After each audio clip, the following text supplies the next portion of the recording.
وَأَقِیمُوا الصَّلَاةَ اور نماز قائم کرو، وَآتُوا الزَّکَاةَ اور زکوٰۃ ادا کرو، وَارْکَعُوا مَعَ الرَّاکعِینَ اور رکوع کرنے والوں کے ساتھ رکوع کرو۔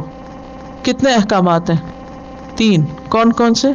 نماز قائم کرو، زکوٰۃ دو، با جماعت نماز ادا کرو، جھکنے والوں کے ساتھ جھکو، عاجزی اختیار کرو۔ اقامت صلاۃ پر پیچھے بھی بات ہو چکی ہے، جو متقین کی صفات میں سے دوسری صفت ہے، یقیمون الصلاۃ۔ کیا کچھ آتا ہے اقامت صلاۃ میں؟ سب سے پہلے طہارت، اوقات کی پابندی، پھر نماز کے جو ارکان ہیں ان کی پابندی، یعنی خود نماز کے اندر، یعنی کچھ چیزیں نماز سے پہلے ہیں جیسے طہارت اور اوقات کی پابندی، کچھ نماز کے اندر ہیں جیسے قیام، رکوع، سجدہ اور قعود یعنی تشہد۔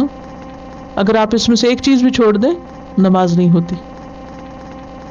تو نماز سے پہلے اور نماز کے اندر کے جو شرائط ہیں ان کو پورا کرنا ضروری ہے، اور اس کے علاوہ خشوع اقامت صلاۃ کا حصہ ہے، سطر وغیرہ وہ بھی لباس کا درست پہننا۔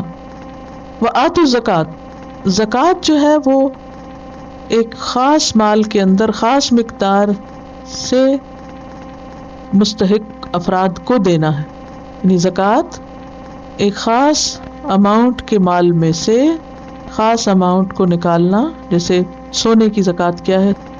جب سونا 7.5 تولے ہو جائے تو یہ کیا ہے؟ مخصوص مال ہو گیا، اور اس میں ایک مخصوص اماؤنٹ 2.5% کے اعتبار سے نکالنا، اور کس کو دینا؟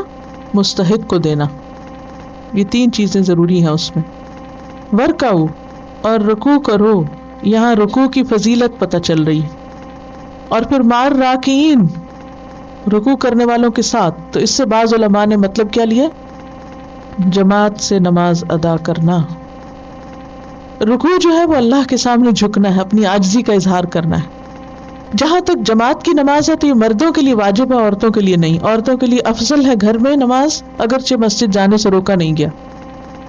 مردوں کے لیے مسجد میں اور جماعت سے نماز ادا کرنے، اگر گھر میں بھی ہوں، جیسے باپ ہے، بیٹے ہیں، تو بجائے اس کے کہ ہر ایک اپنے اپنے کمرے میں جب جی چاہے نماز پڑھ لے، جیسے فجر کی ہے، عشاء کی، تو اس میں اگر مسجد نہ ہو کسی بستی میں، یا اتنی دور ہو کہ پہنچنا مشکل ہو، تو اس صورت میں اگر گھر میں بھی ادا کر رہے ہیں تو الگ الگ کی بجائے جماعت سے پڑھنا ضروری ہے۔ صحیح مسلم میں ایک روایت ہے سیدنا ابو ہریرہ سے، ایک نابینا صحابی نے حضرت صلی اللہ علیہ وسلم کی خدمت میں حاضر ہو کر عرض کیا کہ میرے ساتھ کوئی ایسا آدمی نہیں جو مجھے مسجد تک لے جائے، اس لیے اگر آپ اجازت دیں تو میں نماز گھر پڑھ لیا کروں۔ آپ نے ان کو اجازت دے دی، مگر جب وہ جانے لگے تو سوال کیا کیا اذان کی آواز تمہارے گھر تک پہنچتی ہے؟ انہوں نے عرض کی کہ اذان کی آواز تو میں سنتا ہوں۔ آپ نے فرمایا پھر تمہیں مسجد آنا چاہیے۔ اور وہ کیا تھے؟ نابینا۔ ایک اور روایت میں آتا ہے آپ نے فرمایا پھر میں تمہارے لیے کوئی اور رخصت نہیں پاتا، نو ایکسکیوز، مسجد میں آنا چاہیے۔ رسول اللہ صلی اللہ علیہ وسلم نے فرمایا جو 3 آدمی بستی یا جنگل میں ہوں پھر وہ جماعت سے نماز نہ پڑھیں تو شیطان ان پہ مسلط ہو جاتا ہے۔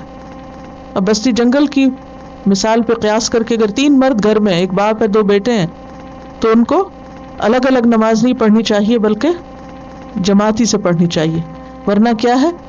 شیطان مسلط ہو جاتا ہے۔ لازم سمجھو جماعت کو، کیونکہ بھیڑیا اس بکری کو کھا جاتا ہے جو ریوڑ سے دور ہو۔ اسی طرح ایک اور حدیث میں آتا ہے کہ ایک شخص مسجد میں داخل ہوا، آپ نماز پڑھا چکے تھے۔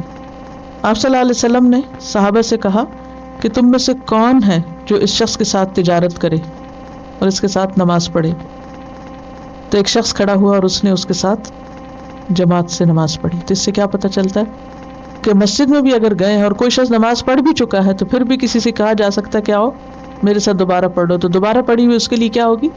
نفل ہوگی، اور اس کا صدقہ ہوگا اس شخص پر۔ تو اس سے پتہ چلتا ہے کہ کتنا ضروری ہے اکٹھے نماز پڑھنا۔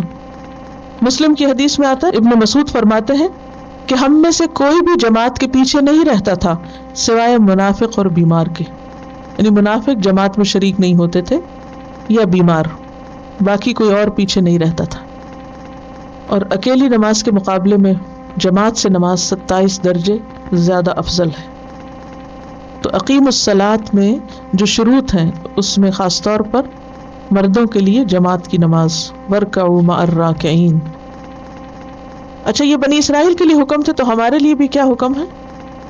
بالکل واضح ہے، اقامت صلاۃ، ایتاء زکوٰۃ، اور مردوں کے لیے جماعت، اور خصوصی طور پر عاجزی کا اظہار، کیونکہ جب کوئی شخص نمازی پرہیزگار ہو جاتا ہے نا اور زکوٰۃ وغیرہ دینے لگتا ہے، صدقہ خیر، تو پھر عموماً کیا ہوتا ہے، کیا ختم ہو جاتا ہے اس سے؟